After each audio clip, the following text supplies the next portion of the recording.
Good morning, everybody. We are here today to discuss and raise awareness about breast cancer.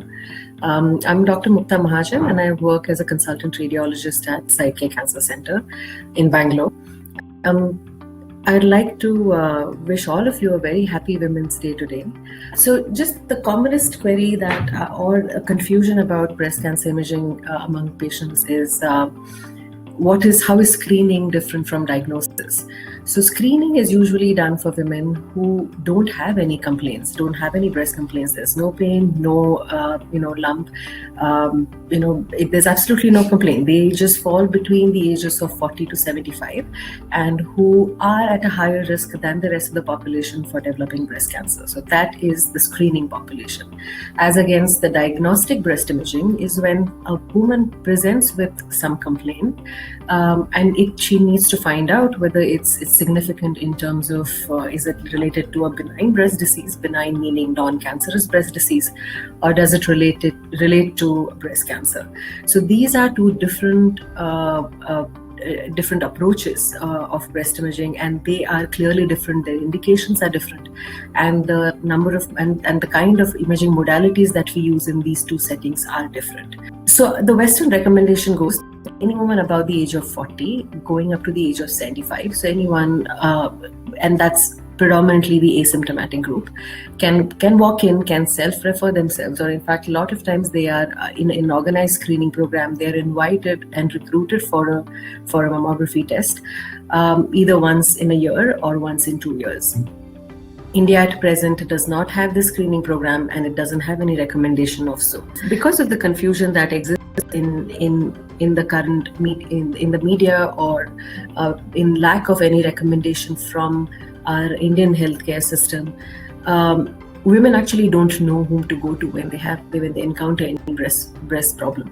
There can be various breast problems, and the significant ones are: one can detect a lump in the breast. There could be dimpling or tethering of the skin.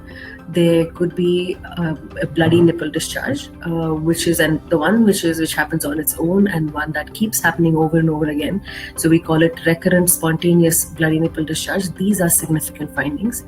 You could find that there could be not a very discrete lump, but it could be just a thickening or feeling of hardness over one part of your breast. Any of these findings they encounter for the first time, it's a good idea to consult your first. The easiest person that people like to go to is their gynecologist, but actually the person who is trained to look at breast health is a breast surgeon or a breast radiologist. So when you encounter any problem, please consult a breast surgeon and follow the recommendation in terms of whether they need a screening, whether they need a diagnostic mammogram or an ultrasound based on what the examination findings are. So before coming to a decision in terms of what is the right modality for breast cancer screening, we normally like to evaluate if you have any personal history or a reproductive history of additional risk, if there is significant family history of breast cancer.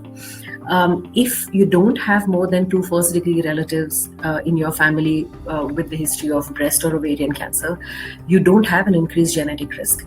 And also, if you're at the age of 30, you are unlikely to be in the higher risk category just by your age. So the only effective screening method between the ages of 30 to 40 is by doing a self-breast examination and doing an annual clinical breast examination with your physician. Whenever any patient approaches for a screening mammogram, there are a few things that we would like to know: whether they are in the first half of their menstrual cycle, because that is the safe period for mammography, and also it is it's the most a patient experiences the least discomfort during that period. So during a mammogram, we take 2 pictures for each breast in 2 different views, and at that time breasts are compressed between 2 paddles of the machine. So mammogram is nothing but an X-ray of breast. The rates of breast cancer is not as high in India as it is in Western population, but the incidence is rising. In fact, from the time of the studies conducted in 1980s to about 2014, breast cancer in the urban areas of India have almost doubled, particularly in cities like Bangalore, in Chennai, in Trivandrum, and in Delhi NCR. and this is worrisome.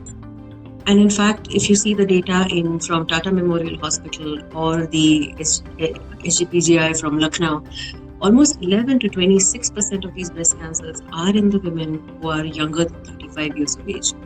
So it becomes very important to know the danger signs of breast cancer and to bring them to notice to your healthcare practitioners, to either your gynecologist, your family physician, or ideally to a breast surgeon. At an early stage, that is stage 1 breast cancer, when the cancer is predominantly it's smaller in size and it's only limited to your breast, the treatment options are several, and they can potentially result into cure.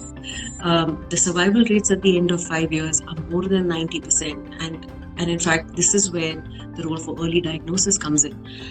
Even for breast cancer of stage 2, the survival rate is more than 79% at the end of 5 years.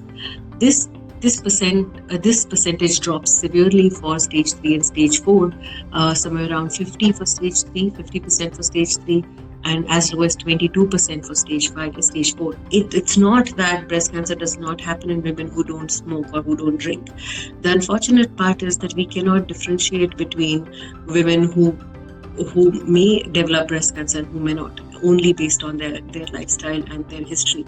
So I'd like to thank you all for being part of this interface, and hopefully the information I could give you was useful. If you have any other questions in terms of your options for screening or diagnosis, you can contact us directly, either on SideCare Facebook page or on our phone numbers, or you can just drop in, and we'll be able to provide you the information that you need. Thank you so much for being here, and I wish you a happy Women's Day.